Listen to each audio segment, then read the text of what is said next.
The machines hummed like they were breathing for him. My son's face was pale, almost translucent under the ICU lights. The surgeon's voice still echoed in my head. His chances of recovery are minimal. My wife had stepped out to call family. She needed something to do. I just sat there, the weight of silence pressing against my ribs. When I picked up his jacket from the chair beside the bed, something slipped out. A sealed envelope, edges slightly worn, my name written in his handwriting. Dad. My pulse shifted. I tore it open, half expecting a note that said, "I love you," or "Sorry for the car."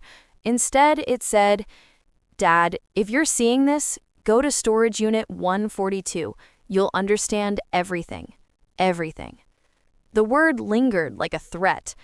I looked at him. Tubes in his arms, machines counting seconds he might not have left.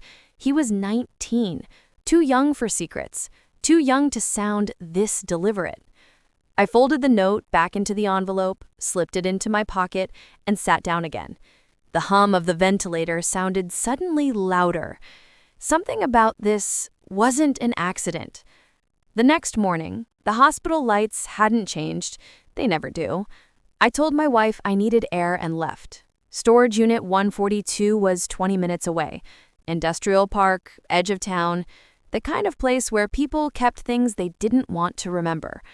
I unlocked the gate, punched in the code from the key tag I'd found attached to his car keys.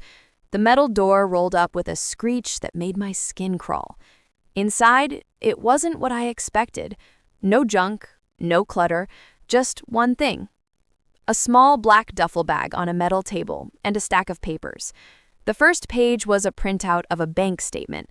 My name, deposits I didn't recognize, tens of thousands, dates going back 2 years.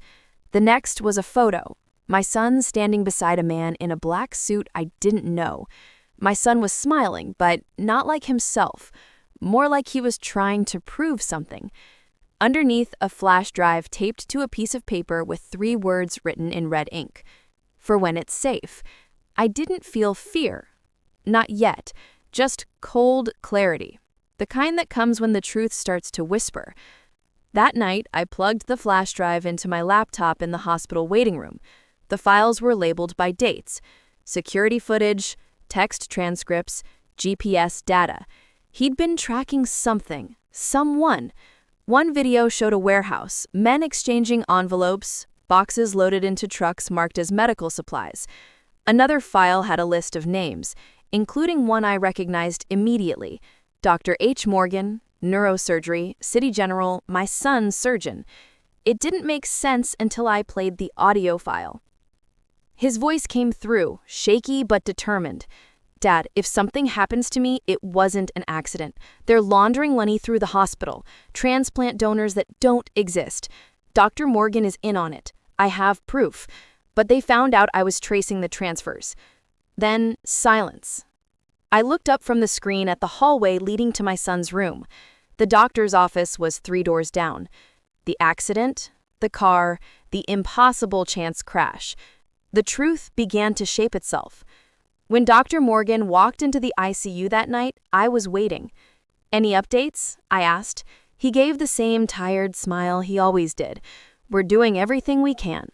But his hands were shaking slightly, enough for me to notice. I watched his eyes drift to the folder on my lap, the one labeled 142. His expression flickered. "That was enough." "You knew," I said, quietly. He didn't answer, just stared, calculating whether to deny or deflect. I didn't push. I didn't need to. I'd already sent the files anonymously to every major news outlet in the state. By morning, headlines spread faster than infection. Hospital fraud scandal. Surgeons linked to organ trafficking network. Dr. Morgan resigned within hours. Federal agents arrived before noon. My wife thought it was coincidence. I let her think that. 2 days later, my son opened his eyes. The nurses called it a miracle. I called it timing. He didn't remember much, or pretended not to. The look in his eyes when I showed him the envelope told me he knew exactly what he'd done. "You finished it, didn't you?" he whispered. I nodded once. We did. I never told him about the drive copies, the offshore accounts I found in the files. I moved the money, donated half, the rest locked away under a name that no longer belonged to anyone.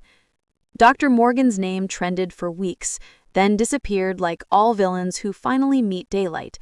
It's been 6 months. My son walks again, slower, quieter. He doesn't talk about that night. I don't ask. The storage unit is empty now, just dust and silence. Sometimes I drive past it, the number 142 still painted in black on the metal door. There's a strange peace in knowing the truth cost something, and we both paid it. The surgeon lost his life's work, my son lost his innocence, and me, I lost the illusion that any of this world is clean. When the truth calls, it doesn't whisper. It waits. Patient, cold, and permanent.